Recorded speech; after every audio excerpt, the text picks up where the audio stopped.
just do a quick introduction and then kind of start with the big picture question of like, why would you buy a watershed? And of course, I can't cover all of the aspects of that question, but we can at least get a start on it and then go through some tools in the toolkit. We're going to look at two tools in particular with some more detail. We'll then look at the kind of examples that I'm most familiar with recently up on the North Coast and in Southwest Washington, and then have some time for question and discussion. So as a little bit of background, so my company is called Springboard Forestry. There's just a couple of us who work together, and we basically focus on three areas of kind of interest. One is conservation-oriented forest ownership. So that might be a municipality that already owns their watershed. It could be a land trust trying to purchase a watershed. It could be a private investor purchasing land for kind of conservation-oriented reasons. So I think a general rule of thumb here is if somebody's buying a piece of land purely to make money, I'm the wrong person to come to. But if somebody's purchasing land to protect water, to protect habitat for particularly carbon sequestration, both on the mitigation and climate adaptation sides, that's sort of what we work on. We also work quite a bit with wood supply chain sustainability, so sourcing wood and kind of looking at the environmental impacts of wood. A lot of that's spatial work and financial analysis.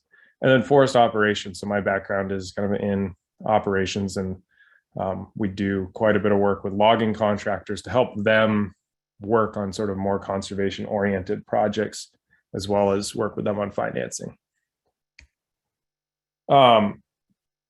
So let's start with this very big question. Why would you buy a watershed? So like, I think one way of thinking about this is what's wrong with the current model of watershed ownership, but also what can you change based on buying a watershed? And the main one that we see coming across in projects is to protect source water area. So there's some municipality typically that has an interest in surface water. They may either currently use that surface water or have a need to develop additional source water areas. Many parts of rural Oregon are seeing two things. One is increased development, and the other one is more volatile or less certain water through summer months and higher peak flows that can increase their filtration costs. So there's that possibility of, in the long term, decreasing your filtration costs while protecting a source water area. Carbon mitigation, that's a big thing that we're seeing increasingly, is people purchasing land in order to mitigate carbon dioxide emissions. So it's both sequestered in the forest as well as in many cases in the long-lived wood products. So through some level of sustainable harvest.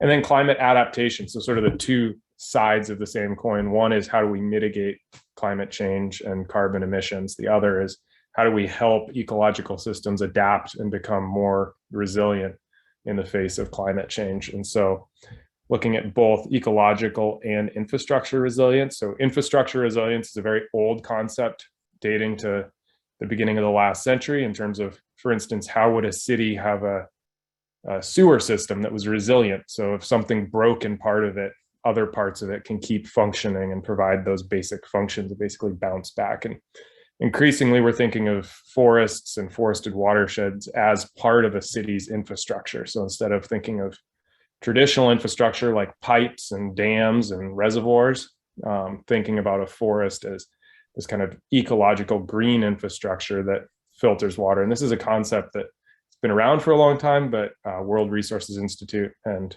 the Nature Conservancy have done a lot to kind of increase the awareness and the ability to create a financial metric for that green infrastructure.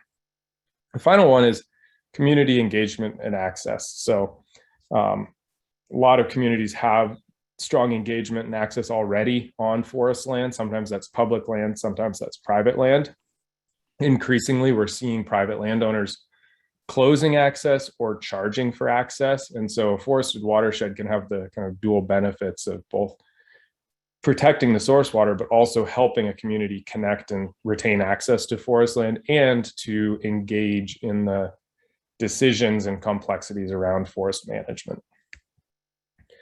So when we contrast this, we have an existing ownership model and we have kind of this new local community ownership model. And this really actually isn't a new model. In New England, community forests have been around for well over 100 years.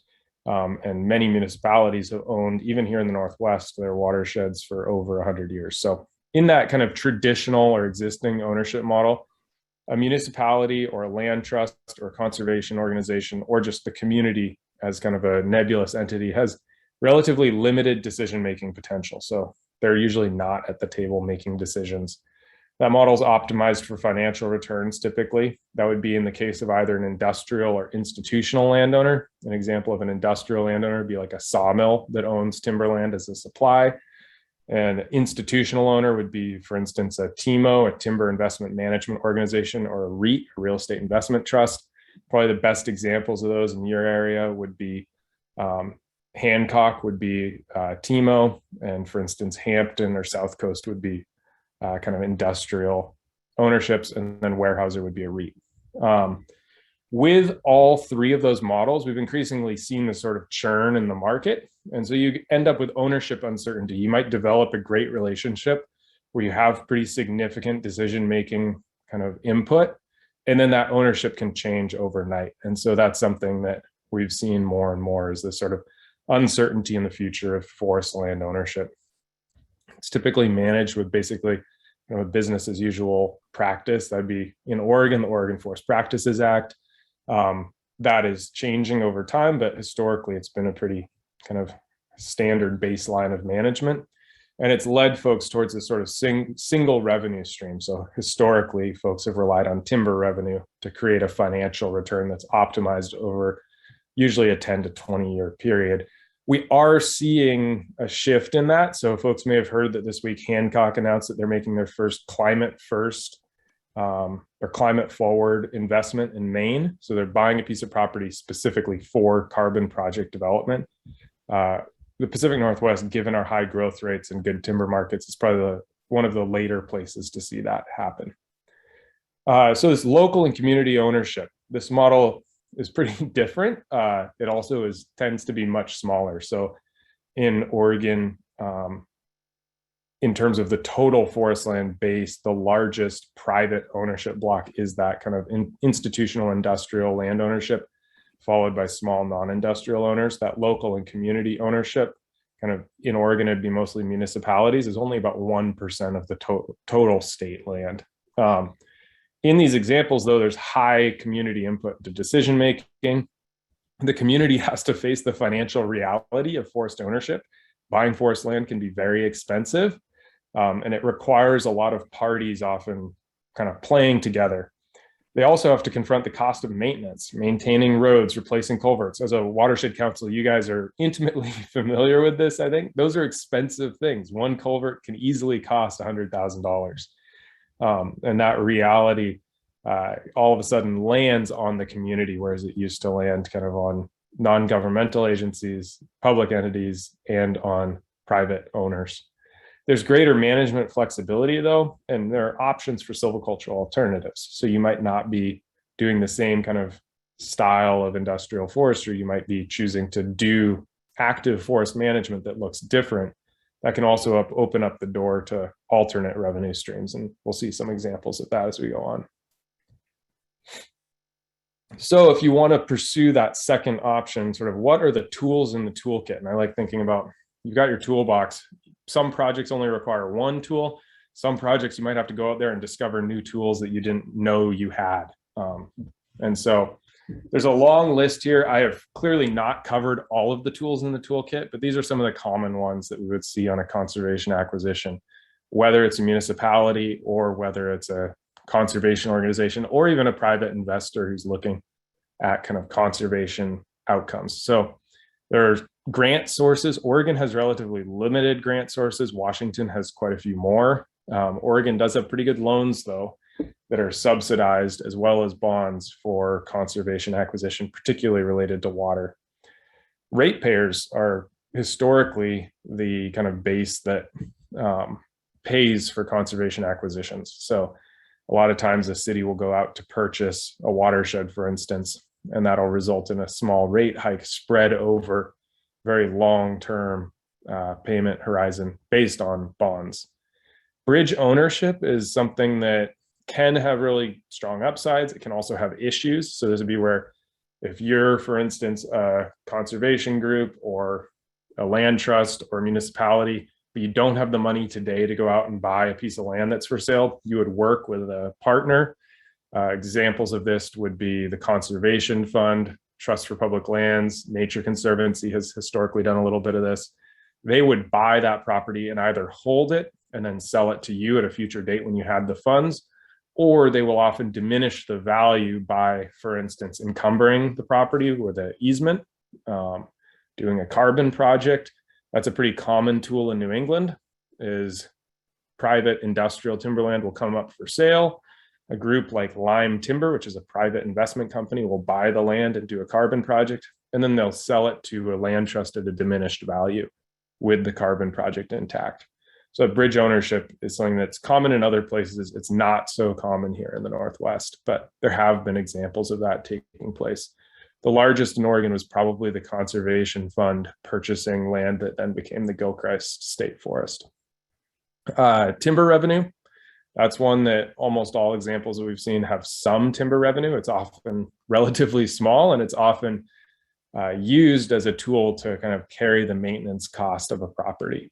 Carbon revenue is increasingly in the picture, something that can support land acquisition. And then recreation, often that doesn't generate funds directly, but indirectly helps with donations. So that's one that wasn't really covered here. Is community support is clearly an important piece here, and donations play a role in almost every acquisition, whether it's supporting the acquisition directly or supporting the time of people to work on the acquisition and the transaction costs. So the things I'm going to focus on are timber revenue and carbon revenue. Those are probably the most common ones that have some room back and forth. So like grants, you're going to go out and get every grant you can probably. But there's always a question of, for instance, how much timber revenue is too much timber revenue? When are you being too aggressive? So there's a huge range there. There's a range from very light thinning that's done purely for ecological reasons to pretty industrial management, large clear cuts that you might do because it's the only way to pay for a property. So a lot of times we think about this when, for instance, a municipality wants to purchase a property, doesn't have the funds today, but needs to generate that money quickly to pay for the acquisition. And in 50 years, if they look back on an acquisition and they say, well, we own it now and it's all 50 years, but 50 years old, but we had to clear cut the whole ownership to buy it, they're probably still going to be glad that they bought that property. And so we have done that with some clients. It's a relatively stable cash flow. So for instance, the example we're going to be looking at is a 5,000 acre property. That's the scale where you could do something every year. It's also an important management tool. So as you're thinking about creating a more resilient forest and climate, that's a tool that is almost always in the toolbox, especially when you're faced with even age monoculture stands. So when you're wanting to create more diversity and stand structural complexity in a forest, it often requires fairly substantial harvesting that does generate revenue. And then it has maintenance co-benefits. So for instance, if you go in and you do a timber sale, you're probably going to be replacing culverts, fixing roads, dealing with drainage issues. We're going to walk through a very basic example here. So 1,000 board feet, that's the common unit of measurement in timber. That's valued in the current market anywhere between $400 or even less if it's pulp, up to about $1,500 per 1,000 board feet for Western red cedar. The net proceeds that you would generate are the log price minus the costs. So let's see. In a 5,000 acre property, you might in a year harvest very, very conservatively 42 acres. In our example, we're going to say there's 23,000 board feet per acre. That'd be 966,000 board feet total across those 42 acres. And in most cases, if it's a watershed, we can't harvest all of that. So there's going to be riparian buffers. There are going to be variable retention aspects. We're going to retain portions of the residual stand structure to transition to a multi-strata stand. So a stand that's not just all the same, but has two stratas. So if we look at the financial reality of that, 600,000 board feet, times an average stumpage price of $425. So that's the log price that is paid if whoever's buying it also has to pay for the logging, would be $255,000. So that's what you're bringing in. Out of that, you're still gonna have to pay for road maintenance, let's say $50,000, management, which would be maybe $20,000. So that's preparing the sale, permitting it, putting it out for sale, and then doing all of the follow-up, and reforestation, $15,000. So you might generate on an annual basis $170,000. This would be very conservative in terms of if you're looking at 5,000 acres of kind of light touch ecological forestry. Looking at the other tool in the toolkit is carbon revenue. So it requires what's called additionality. So additionality is the amount you are above a common practice or baseline value. So for instance, in Northwest Oregon, the baseline value for a lot of places we work is right around 120 metric tons of carbon dioxide equivalent per acre. And if a property has 180 tons, it's 60 tons per acre of additionality. So you have to be above a baseline condition. It's very hard in anything that uses what's called improved forest management. So actually managing a forest rather than avoiding development, to do it if you don't have additionality. It's a complex thing to understand and quite fraught in terms of the politics around it. So we're not going to go into really deep detail on this, but that's the basic concept. It relies on either a voluntary or compliance market. So California, for instance, has a compliance carbon market that requires large emitters to buy carbon offsets or to buy allowances through a state auction. There are also voluntary buyers. So you may have heard of Microsoft, for instance, buying a bunch of carbon credits because voluntarily they want to be carbon zero. Hancock Forest Management is actually, or Hancock Insurance is also voluntarily committed to being carbon neutral. It's a long-term commitment. So very minimum is 40 years for a voluntary project. The minimum under a compliance project is 125 years. So it's a fairly long-term commitment. There are a whole bunch of ways you can develop carbon projects. You could pay somebody to do it. You could give them a portion of the revenue. You can do it yourself. That sort of gets down into the details. I'm happy to answer questions if there are specific ones there. I think most importantly, it's usually aligned with kind of watershed protection goals. So for most municipalities, land trusts, larger private conservation owners, it aligns with their underlying sort of ethical approach to forest management. And it does still allow forest management. So you can harvest. And it's basically a one-to-one trade-off. If you cut that wood and you sell it to a mill, you can't account for it as carbon credits in the forest. You can account for some portion of it as a long-lived wood product, but if you leave it stay in the forest, you can sell that as a carbon credit. So there's a trade-off there, and you can find kind of an optimal balance. One thing I don't talk about here is it has to be fairly large. Doing this on a small property has historically not worked. Increasingly, there are options to deal with small forests and develop on small forests.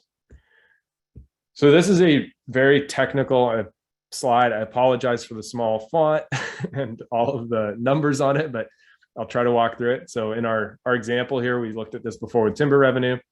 You'd be looking at about 5,000 acres. We're going to say this is stocked at 190 metric tons of carbon dioxide equivalent per acre. So basically half of the bone dry weight of a tree is carbon. And if we account for that and then use the ratio of carbon dioxide to carbon in terms of atomic weight, 44:12, we get carbon dioxide equivalent.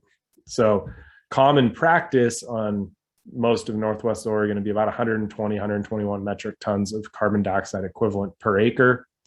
And you get this flush up front. So if there's the baseline here and you're up here, you get all of that right off the bat. And then every year you're going to grow a little bit, and you can account for that as well, as long as you're storing it.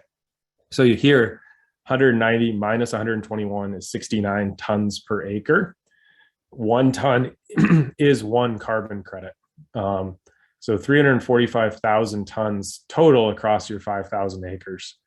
You're going to have to deduct, I just ballparked this, 30%. That's both your buffer, which is basically an insurance policy. So for instance, if a pest or pathogen comes through and kills this forest, or some exogenous factor, so something outside of your control, fire comes through. It's basically an insurance policy to cover that. So that buffer you have to pay into, and then leakage, which is saying that if you're not harvesting timber here, timber's probably being harvested somewhere else. And so we have to account for that economic leakage. So you're gonna have to deduct out and you end up with 241,500 tons to sell, or carbon credits to sell. So in a voluntary market, this would be very ballpark to get $7 a credit, which leaves you with $1.7 million in gross revenue. You're gonna have somewhere in the ballpark of $300,000 or more in development costs. So you'd end up with about 1.4 million, and that's over your first 5 years. You can't account for it all in year one, because in Oregon, legally, you couldn't clear cut a whole 5,000 acre property in 1 year. You would have to spread it out due to what's called adjacency. So you have to do it in year 1 and year 5 of a carbon project. And then you would grow. So every year you're going to be growing between 5,000 and 15,000 tons across a 5,000 acre property. So 1 to 4 credits per acre per year. You can either harvest that, or you can sell it, or you can do a combination of the two. So finally, I'm going to walk through 2 examples of properties that I work on. One is the Bear Creek Watershed, which is owned by the City of Astoria. It's a 3,800 acre property. It's the only example I know of in Oregon where the tax parcel boundary is the watershed boundary. So they own 100% of the 3 creeks that drain into their drinking water system. You can see there are 3 reservoirs. Really unique property, located about 12 miles southwest or southeast of the City of Astoria. Southwest would put it out in the Pacific Ocean, so that'd be a little hard. They've owned portions of this for 130 years. It was all purchased as bare ground. So a small portion of it was purchased 130 years ago. And then between 1936 and 1954, the remainder was purchased whenever it was clear cut. So everything was clear cut before they purchased it. And it's a great example of saying, how do you diminish the value of asset before the city buys it? You cut all the timber off of it is a really great way to do that. At the time, I'm sure they weren't thrilled about there being no trees, but now it's a 40 to 100+ year old forest. They do an annual timber sale that's focused on forest health. That accounts for about 1/4 of their growth. They have done a carbon project that sold both the additionality and has sold the growth, that kind of 3/4 that they're not harvesting. There's no public access. They own this property already, so it's a very unique example because they aren't having to generate revenue to purchase it. They do, though, have a lot of maintenance costs. Maintenance costs on this property are probably upwards of $150,000 a year. And so the various revenue sources help to pay for that. There's not much community engagement directly with the property because there's not public access, but there is a lot of information available and tours available, stakeholder engagement sort of in the community. They also carry Forest Stewardship Council certification on this property and have for quite a while. So the Indian River Watershed, it's another forested watershed that's owned by the City of Owako that I've worked with for a number of years. This one, they do not own the entire watershed. So they own that, the green part of it. They share the ownership with Weyerhaeuser as well as Hawaii's pension fund, which is managed by Hancock Natural Resources Group. This is also located about 10 miles, 11 miles from the City of Owako. And the City of Owako, if folks don't know, is the very bottom left corner of Washington State. So it's just north of the Columbia River Bar. This property actually drains into Willapa Bay. This property is quite different. So they've owned only portions of it for 30 years. There are other parts where they own the underlying ground, and timber companies own timber deeds that were awarded about 40 years ago. The young forest precludes many harvest options or carbon revenue. We've done some thinning. We've done one large timber sale. But they would have a hard time getting carbon revenue because they're below the baseline condition or common practice value in the region. They do, though, have really strong partnerships. So Columbia Land Trust has been really involved. We've been working with possible bridge owners to help purchase more of it. And then there are local nonprofits and community groups that are really engaged. I think that's an important thing that I'm aware of that happens in your guys' area as well, but is essential to these transactions is having watershed councils, land trusts, community groups, community forest groups, all working together with municipalities to kind of get the capacity and energy and funding to actually acquire a property. They have a strong focus on recreation, and so that's led both to grants and to greater community engagement. There's a plan to put a large mountain bike trail network onto this property if it's acquired. And that's gotten the state quite engaged as well, because Washington State has a strong interest in developing recreational opportunities in rural places. So something to think about on the coast as well is we're increasingly seeing strong recreational pressure. And if it's not planned, it happens anyway. And so creating kind of a planning environment is really important. Over the long term, though, timber and carbon will likely play a role in helping to fund this acquisition as well. So I think we're actually going to do one or two other presentations before we have a discussion or any time for questions. So I'll leave it there. And my email is at the bottom of the slide, ben@springboardforestry.com. If there's follow-up, I'm more than happy to receive emails, or feel free to look at my website and give me a call. But I've been interested to follow the work that's going on in the MidCoast. I'm glad I was able to connect this evening, and I'm happy to answer questions that come up after the next presentation. Perfect. Thank you, Ben. Yep, you can end your show there. And I got John unmuted there. So we'll kick to John Thylacker next for the local update from Yachats. Go ahead, John. Okay, thank you very much. Good evening, everyone. My name is John Thylacker, and I'm a relatively new resident to the city of Yachats, but extremely excited to be here, and it's a lovely place to live and to work on protecting our environment. The city of Yachats and the city of Waldport and the Southwest Lincoln County Water People's Utility District together have asked the U.S. Forest Service for assistance in protecting, restoring, and managing their combined watersheds, their source water areas for city and utility district water supply.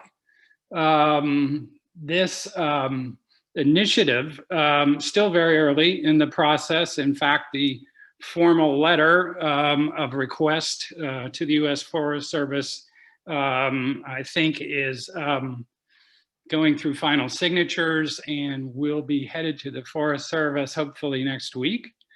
This idea was initiated by Sam Hillman, who is a coastal conservation associate with the Rare AmeriCorps program that worked with the city of Yachats, worked with our local nonprofit View the Future, and also the Mackenzie River Trust to really just to help the city develop a source water protection plan, but then also some other programs were fostered by that effort. And Sam and several other city representatives and representatives of View the Future met and toured the watershed with Michelle Holman, who's the Siuslaw District Forest Ranger. And during that tour, Michelle said that the Forest Service has provided forest resource assistance in terms of restoration and management to municipalities and other organizations for protection of their source water areas. And this piqued the interest of the city of Yachats, and we reached out to the city of Waldport and the PUD, and all were interested in seeking Forest Service support. So between us, we have roughly 6,800 acres of source water protection lands combined. Of that 6,800 acres, about 84% of that is owned by the U.S. Forest Service and managed as part of the Sayusa Forest District, Forest Service District. So obviously, they're a big stakeholder in our three future water supply and quality efforts. And so we're excited about the opportunity to partner with this federal agency to, to see what we can do in terms of managing and restoring our watersheds.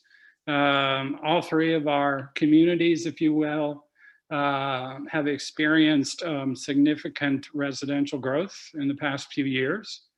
At the same time, we've experienced drinking water shortages. And in fact, the city of Yachats has had to institute significant conservation measures, water conservation measures, for several years, and may still, possibly this year, we don't know. So we're concerned about long-term supply and quality of the city of Yachats drinking water.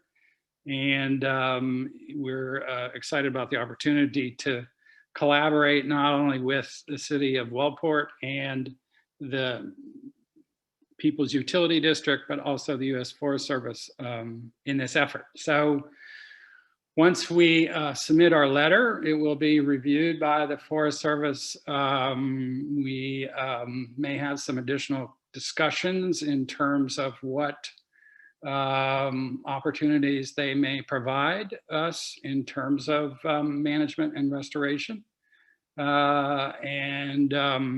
Then we might enter into some type of formal agreement to move forward with some collaborative programs. We know that this could have short-term benefits, but probably more so long-term benefits in terms of, Forest Service, watershed management restoration. It will take some time to show positive results, but we can get started and, look forward to the future. So that's where we stand, and I'll be happy to answer any questions that anybody has. Great. So if anyone has questions, do put those in the chat box. And we've got one more quick update from Martin Desmond. I'm getting my connection is unstable, so if I'm going in and out, sorry about that. Go ahead, Martin. Yeah, thanks, Evan. Just briefly, we have a very loose group of people working here in Lincoln County. I think perhaps the one commonality is I think we're all over age 60. That's sort of the one common thing among all of us. So, but about a year ago, we produced a 70-page Lincoln County Climate Action Plan. A couple of the folks that are here at the meeting tonight, Fred Holzmer and Mike Broyley, they wrote the water section of that report. And of course, I've worked with Paul and Lyle for years, but about 4 or 5, 6 months ago, Paul and I and Fran Recht, obviously another one of your board members, we started talking about the Protect 30% by the year 2030. And a couple of months ago, we had a meeting. I also see that Don Andre is here at the meeting, and we had a meeting at Don's community forest. We had about 25 people that showed up for that. I was just really impressed with the turnout there. Also had the city manager, Spencer Noble from the city of Newport, a couple of other key people there. And we're talking about watersheds, not just for the city of Newport, but for other protect other watersheds, here in Lincoln County. A couple of days ago, a couple of us met with Representative Schrader's new coastal representative. For those of you who recall, John Serra used to be the representative. He's actually still working at Schrader's office. He just represents Clackamas County, but Jory Mesmer is his new coastal representative, and we met with Jory for about half an hour. It was just a pretty low-key meeting, but we just sort of ran through a bunch of different things, and particularly as we go forward, folks have a lot of different feelings about Representative Schrader, but he is our representative, and it's good to be able to bring in a representative, to help out on these issues, particularly with the acquisition of watersheds. And Tom was talking a little bit earlier about a meeting that we have, a Zoom presentation that we have coming up with John Ross of the Conservation Fund. He's actually probably going to cover some of the same topics as Ben was just covering. But once again, this is a presentation on this 7 p.m. September 10th. It's a Zoom meeting. I understand MidCoast Watershed Council sent out a link to that. We also have Representative Gomberg. He's going to be giving some brief introductions there. And so I think that's one thing is the City of Newport has identified protecting the Big Creek watershed as one of their goals. But for those of us who work with elected officials, we know that they get torn in all sorts of different directions and everything. And so what we really need to do is sort of focus, not just with the City of Newport, but with all of the city councils here in Lincoln County, really for them to take a more active role in figuring out how to better protect their watersheds. So with that, Evan, I'll turn it back to you. Great. Thank you, Martin. Thank you, John. And thank you, Ben. One more reminder to put anything in the chat box there. Looks like Don started typing something there maybe, and maybe he's working on a long question or something. But looks like we just have one from Fred for Ben. So once a carbon credit is claimed for a given tree, can that tree later be harvested after X period of time? Yeah, so carbon is accounted for not at like a tree basis, but at an aggregate basis across a property. So in our 5,000 acre example, we haven't sold the carbon credits from individual trees. We've sold a percentage of the growth or the existing additionality. So I think with that example, it's hard. The individual tree, that's not how it works just in terms of logistics. At scale, though, once you've sold it as a carbon credit, yeah, you cannot sell that amount of your growth. Or in the example we had before, if you have a baseline of 120 metric tons of carbon dioxide, but you have 190 and you've already sold that additionality, you can't now go and sell that on the open market and harvest it as timber for the full period of the carbon project. So at the very minimum, that'd be 40 years under the voluntary market, or 125 years. So 100 years of project plus 25 years of monitoring, or 25 years of project plus 100 years of monitoring in the compliance market. So that's sort of the time span you're looking at where you're locking up that carbon in a tree. Hopefully that answers the question. Yeah, I think so. I was just gonna help out here, read this next question, and I just wanted to echo Evan's remarks of, great presentations. Thank you so much, Ben. That was really great information, and John and Martin, we really appreciate the community, the more local updates. But yeah, we have one for Ben here from Jennifer Beath, who works with Starker Forest. She says, some municipally owned watersheds do not allow public access or recreation, such as Bull Run and Corvallis, Astoria. What do you see on the properties that you work with on deciding whether or not owners will allow recreation access? How does the local community respond to lack of access? Second, can you speak to the situation of investing in carbon market when your forest burns? What happens to the carbon revenue expectations once the forest is burned? Hopefully not, of course. Jennifer, those are two really good questions. So on the former, the public access one, it really is so site specific. And this is sort of the classic forester getting out of a question, is like, it depends. So some of them have, like Astoria, for instance, it's 12 miles away from the city of Astoria. It does not have natural public access in any way. And it's surrounded by, on one side, other private forest land that does not have public access, on the other side by private forest land that has public access. There, we've had no community pushback at all for that property being closed. And I think particularly in the Coast Range, this actually gets to your fire question.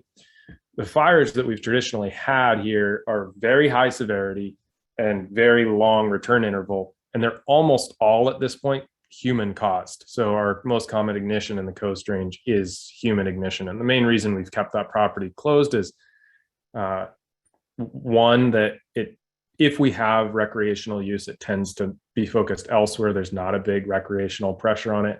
Two, human pressure could both have really significant negative impacts on the road network, which they have a huge road network for the size of the property it is, and in terms of fire ignitions. There are other places like Owako where the base topography of the watershed is actually pretty well suited to having public access. So for instance, it's flat up on the top, and then it's got steep river canyons. Those steep river canyons will stay closed. There will be no trail development in there. But those upper parts where you're going to have very little runoff, there's not existing roads, there's not a big runoff issue there. There's also already really intensive use of the property. And so rather than closing the property, we're trying to intentionally plan towards certain recreational outcomes. So I think it, though, is really specific to the place and the community. During fire season, I think we will, as I'm sure everyone's seen, see all sorts of land closed to access. As you guys may know, the state of California, every piece of federal land, forest land, is now closed to public access. The same thing pretty much happened in Oregon last year. And I think it's very smart for municipalities and land trusts to sort of follow suit as they think about land access and fire. In terms of forest fire and carbon, so I mentioned in the kind of calculations that there's this buffer pool, and that is effectively insurance policy against exogenous forces. So forces that are outside of your control. Examples would be pest and pathogen outbreak, fire, things that you didn't cause. That then pretty much buys you out of the carbon project, and you are no longer in the carbon project. You're able to, for instance, do some salvage harvesting. You would not be able to do any future carbon projects, though, because you're now well below the baseline condition. That's for if you have high severity fire. Low severity fire, or fire that only burns a portion of a property, would not trigger that, because you would not dip below your sort of what you've already sold. You'd still be above it. If you have endogenous factors, so for instance, your board changes their mind and goes and clear cuts a whole portion of the property, or massively increases their harvest level without working through the process with the carbon project or carbon project developer, in that case, you would be liable for whatever carbon had been sold, because you basically doubly accounted for it. You sold it as a carbon credit, and then you sold it again as timber. So there are cases of both of those happening. The first case of a buffer pool covering a burn, I believe, happened a year and a half ago in California, or almost 2 years ago now in California. And that one, the buffer pool was triggered. It was a compliance project, and the project had only been completed like 2 weeks before that happened. So unusual, hopefully does not happen more, but will probably happen more. Yeah, Go ahead, Trevor. good answer. I think it might be appropriate to jump over one question here, and Russell and Bonnie, it looks like, are asking, how is the rate of fire cause problems with that 30% insurance rate that you were just talking about? So very related. Yeah, and good to see you again, Russ. It's been a while. So that's a great question. Every property actually calculates that buffer pool differently. So it depends not only on where the property is, but what kind of forest management you're doing. And I'm going to cover John's question as well of what constitutes forest health with respect to seeking a carbon credit and carbon credit feasibility. Because if you have a healthier forest, so more diversity, more complexity, more ability to be resilient in the face of fire, you're going to end up with a lower buffer pool contribution and it will be reflected in what your payment is at the end of the day. I think, though, that these extreme fire seasons that we've been seeing have caused buffer contributions probably to go up. I've not seen it on projects I'm working on, but I've heard kind of talk about that. And it's largely calculated based on FIA data. So US Forest Service Forest Inventory and Analysis is this national data set, and that's used to calculate these regional kind of risk factors. And there are a whole bunch of things that go into that, but I think fire is going to increasingly play a role. I think overall, though, just extreme weather and susceptibility to pest and pathogen outbreak after heat waves like the one we saw this summer could likely play as significant of a role in increasing that and in triggering the buffer in different projects. Great. Well, just some kudos for you here, Ben, from Don Andre. He says, thank you for your early support and involvement 4 years ago in educating and engaging so nicely with OCCFA's efforts with the City of Newport. We made it through the first OWEB Tech grant. We will hear soon. Thanks again. Thanks, Don. Yeah, and Jennifer says thank you for, let's assume your presentation overall, as well as your good answer to her question. Oh, looks like one just came in here. Lisa says, given fire concerns, are you looking at all to floodplain/wetland carbon projects? I'm hearing there's a growing interest in that area, and Oregon coast has some of the best potential carbon storage in floodplains and wetlands in the world. Yeah, so because of sort of the focus here and where I work, pretty much what we're looking at is improved forest management carbon projects, and those are under the compliance and voluntary markets. I think globally that does still account for the bulk of carbon credits, because reduced emissions from deforestation development, which is the RED plus credits that you may have heard about or read about in the New York Times, those are this huge volume of credits, and improved forest management is a portion of that, but a very large portion of the total carbon credits. There are a whole bunch of other ways to generate carbon credits. So floodplain, wetland carbons projects are definitely a component of that. Like electrification of truck stops is one of the cheapest carbon credits you can buy, because they put air conditioners in all of the trucks so they don't idle their diesel engines all night. Who knew? But that generates a lot of carbon credits. And then you guys may have heard in that wetland kind of vein, Yale University's endowment has bought up a large number of peat bogs all over the eastern US with a focus on kind of long-term carbon project development or internal accounting. So there are a whole bunch of different efforts to develop protocols for all sorts of different project types. One that we've seen on the coast a lot is methane emissions from dairies. And so I'm sure we'll see more development. I think Oregon is likely a place where we'll see that. You have to remember, though, there's always the competing financial reality of what's your opportunity cost. So our opportunity cost here in forests is kind of very high. We probably have the highest opportunity cost of anywhere in the United States, because we have good markets and we grow at relatively rapid rates. We also have high potential for carbon as a result of that, but higher opportunity cost here than other places. With floodplains and wetlands, there's less of an opportunity cost. And so we may see more development there. Great. Well, I think that's it for questions. Well, I actually kind of had a question for you, Ben, which is connected with what's going on down in Yachats and what John was talking about, and how the Forest Service or any federal agency is, like, I think he said roughly 80% ownership of the land in question. Have you had any experience in that kind of a circumstance where you're working so closely with the federal government? Like, any advice on working with them?